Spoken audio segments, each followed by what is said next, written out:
In this video, I'm going to show you exactly how to cancel a Google Calendar meeting quickly and correctly. Whether it's a one-time event, a team meeting, or a calendar invite you no longer need, this simple process will help you remove it from your calendar. And if you're the organizer, notify everyone who was invited. If this video helps, please hit the like button and subscribe for more easy software tutorials. Let's jump right in. First, open Google Calendar in your browser or app and make sure you're signed into the correct account.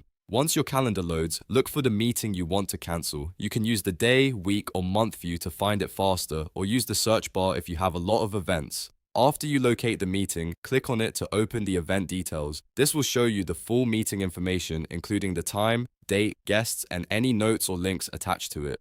Next, look for the delete option, which is usually shown with a trash can icon. Click delete to remove the meeting from your calendar. If you are the organizer of the event, Google Calendar will usually ask you what you want to do about the guests. This is the important part, because if other people were invited, you need to decide whether to notify them. When prompted, choose send so the guests are informed that the meeting has been cancelled. This helps avoid confusion and gives everyone a clear update. If you skip this step, the event may disappear from your calendar, but the guests may not receive a proper cancellation notice.